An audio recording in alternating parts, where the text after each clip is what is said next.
ಇದು it will be an advice ಅಂತ ತಗೊಳ್ಳಿ. ಓಕೆ. Never show off. ಯಾವುದೇ ಕ್ಷೇತ್ರ ಆಗಲಿ, ನೀವು ತುಂಬ ಟ್ಯಾಲೆಂಟ್ ಇದೆ ಅಂತ ನಿಮ್ಗೆ ಅನಿಸುತ್ತೆ, ನನಗೆ ಭಾಳ ಟ್ಯಾಲೆಂಟ್ ಇದೆ ಅಂತ ತೋರ್ಸೋಕೆ ಹೋಗಬೇಡಿ, ಯಾರಿಗೂ ತೋರಿಸ್ಬೇಡಿ. ನೀವು ಕೆಲಸ ಮಾಡೋ ಜಾಗದಲ್ಲೇ ಆಗಲಿ. ಇದು ಎಲ್ಲರಿಗೂ ನಾನು ಹೇಳ್ಕೊಡುವಂಥ ಒಂದು ಅದ್ಭುತ ಪಾಠ. ಇದು ಸಕ್ಸಸ್ಗೆ ಫಸ್ಟ್ ಮೆಟ್ಲಿದು. ಹೆಂಗಿರಬೇಕು ನೀವು ಅಂತಂದರೆ, ಏನೋ ನಿನಗೆ ಅದೇನೋ ಗೊತ್ತು ಅಂದೆ, ಏನು ಸರ್ ಅದು ಅಂತ ಕೇಳಿದೆ. ನಿಮಗೆ ಗೊತ್ತಿರುತ್ತೆ, ಅದು ಗೊತ್ತಿಲ್ಲದೆ ಇರೋ ಥರ ಆ್ಯಕ್ಟ್ ಮಾಡಬೇಕು. ಇದ್ದರೆ ನಿಮಗೆ ಕಲ್ಲು ಬೀಳೋಲ್ಲ, ನಿಮ್ಮ ತಂಟೆಗೆ ಯಾರೂ ಬರೋಲ್ಲ. ನೀವೇನಾದರೂ ಸ್ವಲ್ಪ ಗೊತ್ತು ಅಂತ ನೀವು ಪ್ರೂವ್ ಮಾಡೋಕ್ಕೆ ಹೋದರೆ ನಿಮಗೆ ಗೊತ್ತಿಲ್ಲ 22 ಕಲ್ಲು ನಿಮ್ಮ ಮೇಲೆ ಬಿದ್ದಿರುತ್ತೆ. ಯಾವುದೇ ಕ್ಷೇತ್ರ ತಗೊಳ್ಳಿ, let it be politics, press, life, business.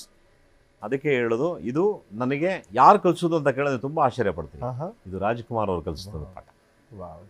ಅವರು ನನಗೆ ಅದ್ಭುತ 2 ಮಾತು ಹೇಳಿದ್ದಾರೆ. ಅದನ್ನು ನಾನು ಇವತ್ತು ಫಾಲೋ ಮಾಡ್ತಾಯಿದ್ದೀನಿ.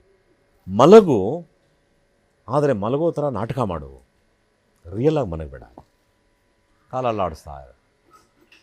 ಆಗ ಎಲ್ಲ ಅನ್ಕೊತಾರೆ, ಓ ಎದ್ದವನೇ ಜಗ್ಗೇಶ್ ಅಂತ ಹೊರಟೋಗ್ತಾನೆ. ನೀವು ಮನಗದೆ ಕಲ್ಲಾಕ್ಬಿಡ್ತಾರೆ. ಒಂದು. ಓಕೆ. ಎರಡನೇದು ಅವ್ರು ಹೇಳಿದ್ದು, ಈಗ ನಾನು ಹೇಳಿದ್ನಲ್ಲ ನಿಮಗೆ, ಇದೇ ಮಾತು. ಎಲ್ಲವೂ ಗೊತ್ತಿದ್ರೆ ಏನು ಗೊತ್ತಿಲ್ಲದೆ ಇರೋ ಥರ ಅಮಾಯಕನ ಥರ ಬದುಕು, ನೀನು ಸಕ್ಸಸ್ಫುಲ್ ಆಗಿರ್ತೀಯ. ಗೊತ್ತಿದೆ ಅಂತ ಹೇಳೋಕೆ